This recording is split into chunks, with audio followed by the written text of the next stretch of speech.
This is the story of a man named Stanley. Stanley worked for a company in a big building where he was employee number 427.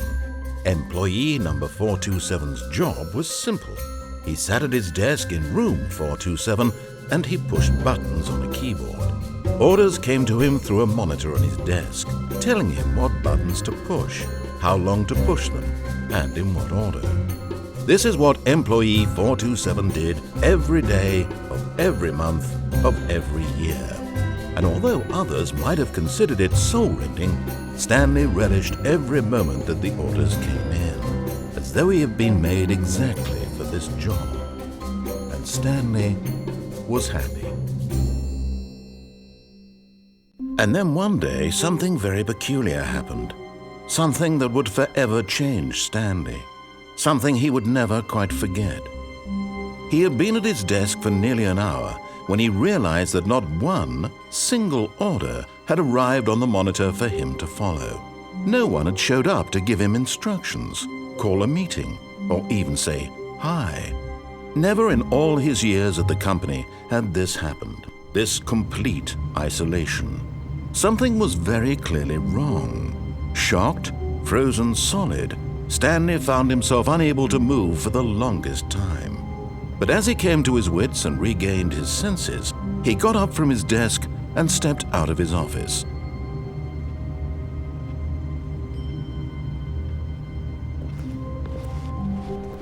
All of his co-workers were gone. What could it mean? Stanley decided to go to the meeting room. Perhaps he had simply missed a memo. No matter how hard Stanley looked, he couldn't find a trace of his co-workers.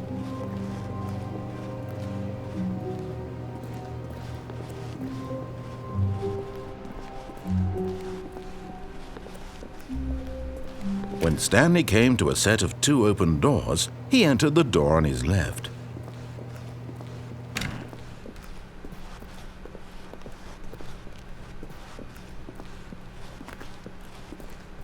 Yet there was not a single person here either. Feeling a wave of disbelief, Stanley decided to go up to his boss's office, hoping he might find an answer there. Coming to a staircase, Stanley walked upstairs to his boss's office.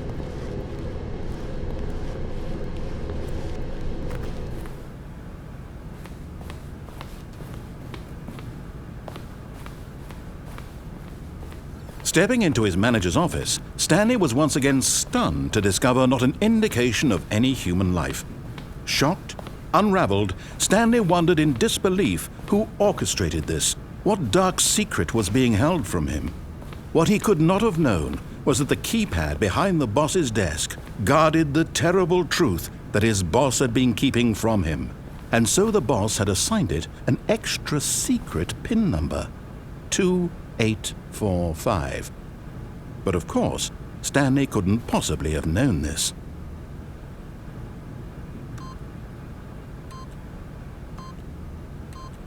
Yet incredibly, by simply pushing random buttons on the keypad, Stanley happened to input the correct code by sheer luck.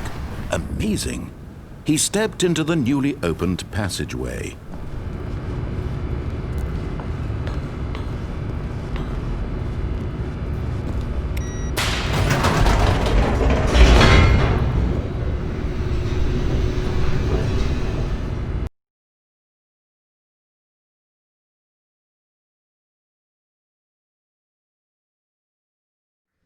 Descending deeper into the building, Stanley realized he felt a bit peculiar.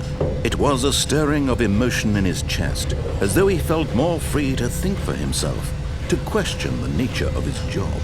Why did he feel this now, when for years it had never occurred to him?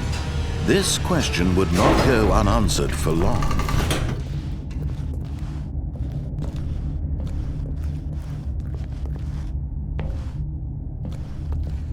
Stanley walked straight ahead through the large door that read Mind Control Facility.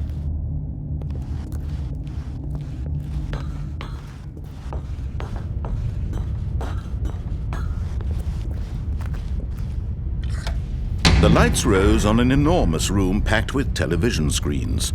What horrible secret did this place hold? Stanley thought to himself. Did he have the strength to find out?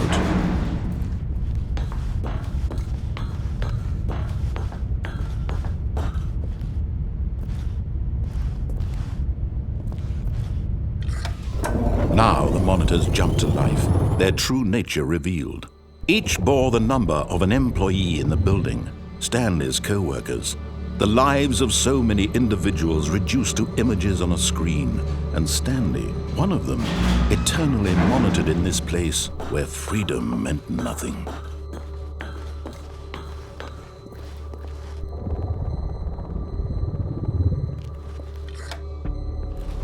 This mind control facility, it was too horrible to believe. It couldn't be true. Had Stanley really been under someone's control all this time? Was this the only reason he was happy with his boring job? That his emotions had been manipulated to accept it blindly? No, he refused to believe it. He couldn't accept it. His own life in someone else's control? Never! It was unthinkable, wasn't it? Was it even possible? Had he truly spent his entire life utterly blind to the world? But here was the proof, the heart of the operation. Controls labeled with emotions, happy or sad or content, walking, eating, working, all of it monitored and commanded from this very place. And as the cold reality of his past began to sink in, Stanley decided that this machinery would never again exert its terrible power over another human life. For he would dismantle the controls once and for all.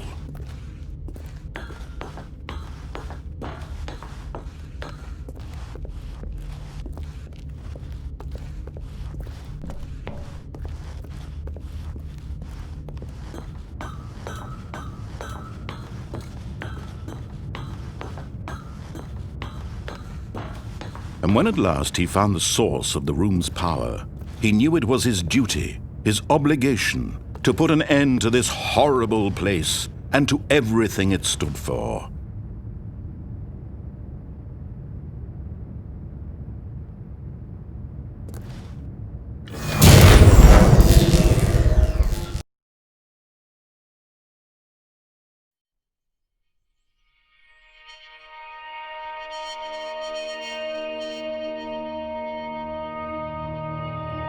Blackness, and a rising chill of uncertainty. Was it over? Yes! He had won! He had defeated the machine, unshackled himself from someone else's command. Freedom was mere moments away. And yet, even as the immense door slowly opened, Stanley reflected on how many puzzles still lay unsolved. Where had his co-workers gone? How had he been freed from the machine's grasp? What other mysteries did this strange building hold? But as sunlight streamed into the chamber, he realized none of this mattered to him, for it was not knowledge or even power that he had been seeking, but happiness. Perhaps his goal had not been to understand, but to let go. No longer would anyone tell him where to go, what to do, or how to feel. Whatever life he lives, it will be his. And that was all he needed to know. It was perhaps the only thing worth knowing. Stanley stepped through the open door.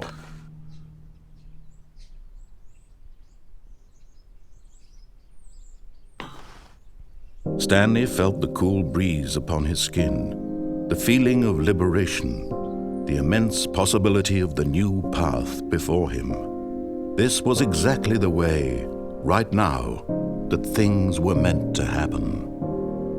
And Stanley was happy.